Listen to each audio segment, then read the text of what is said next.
How's it going, everyone?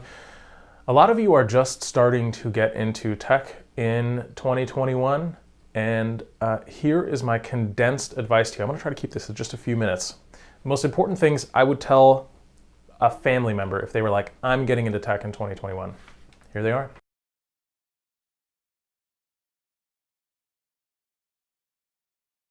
At first, you may be thinking about getting a certification of some kind, Linux, programming, cloud, security, cert, whatever it may be. That's fine, and it can be a pretty good idea at the beginning. However, as you're learning stuff and as you're getting that certification, you should already be applying to jobs. You should apply to jobs much sooner than you think you're ready for. Job interviews are actually a great way to get sort of free feedback, both on are the skills you're learning relevant, are you actually skilled in what you think you are? You might be surprised. And kind of what the process is like, what it actually takes to get hired. And at the very worst, nothing changes. At the best, you get hired sort of before you're ready, and that's gonna kind of spur you to learn even faster on the job. Early in your career, limit yourself to 1 or 2 certifications. It can be very tempting to just collect certifications, but that's actually a warning sign in sort of early to mid-career. If someone has 20 certifications, usually I'll put money on they can't actually do anything on the command line. It can be tempting to get on this certification treadmill. Don't.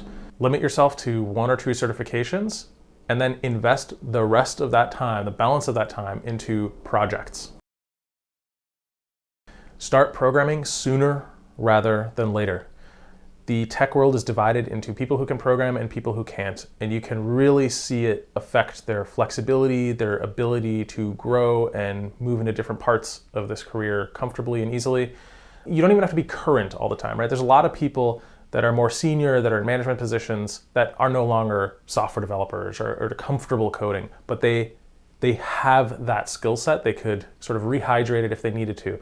Start programming sooner rather than later. You're going to get paid more. You're going to have more options. It's an amazing skill to have. You'll be just better at whatever job you end up doing, even if it's not software development. And yeah, enough said. I recommend starting with Python. If you have no real limitations or a specific need that dictates a single programming language, start with Python. At the very beginning of your career, first 2 or 3 jobs, your cover letter is incredibly important. It's much more important than most people realize. I've seen a lot of job applications, being someone who is interviewing or hiring people, and people don't put nearly enough effort into their cover letters, especially early in your career when you have very little to kind of show. You might have some relevant educational background, you have an almost empty resume. Your cover letter is where you should focus a lot of attention. Take advantage of boy genius syndrome. If you're young, if you're, let's say, up to your early 20s, up to 24 or 25, you don't have to be a boy for this.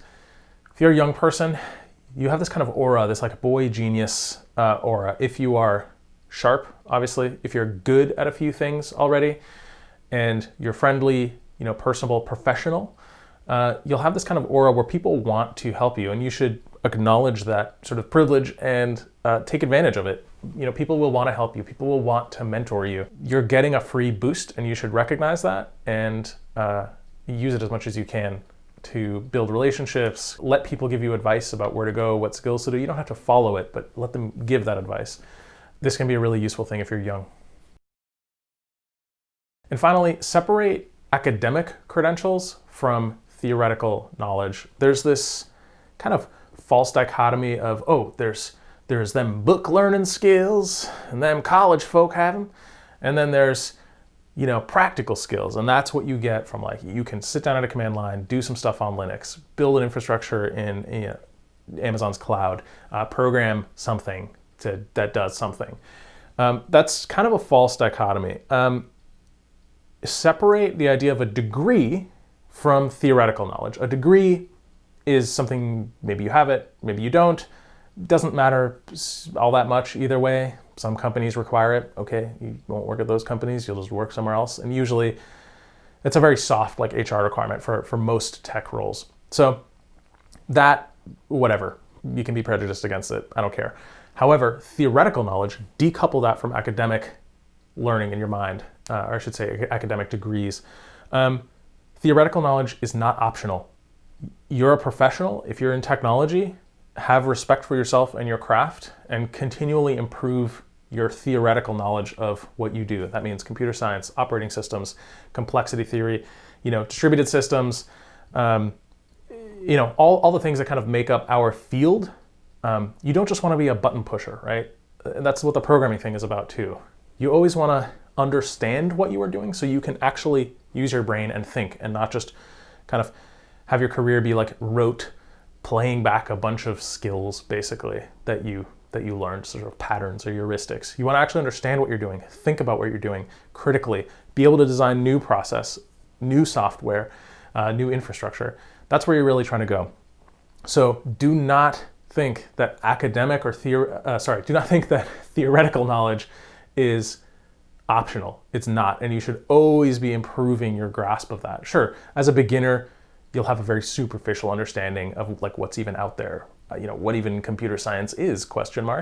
But as you kind of become sort of a mid-level or senior engineer, that's where your time should be focused. It's less about specific new skills or every hot new JavaScript framework or Docker orchestrator that comes out.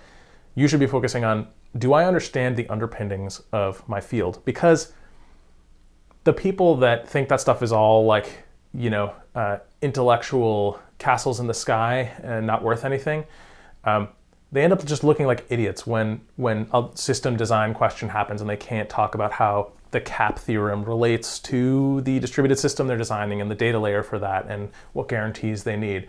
It's like, this stuff actually does matter. It matters that you understand. It matters that you're good at your craft. So this is more than just stuff you need to get a job. It's stuff you need to actually be great at what you do, which is also part of enjoying it, right? Nobody enjoys something that they know they kind of suck at secretly.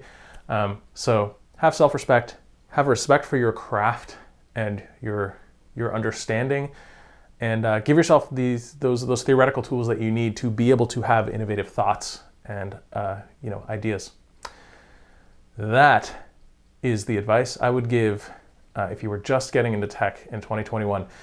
All my regular viewers, all my more experienced homies down there in the comments, please give your own advice for the noobs among us. Help them get their first few jobs, get started in their career. What do you wish you would know?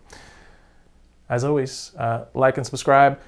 If you're totally new, you might want to check out my Udemy course. There's a link in the description below for like Linux, sysadmining, hosting, networking stuff.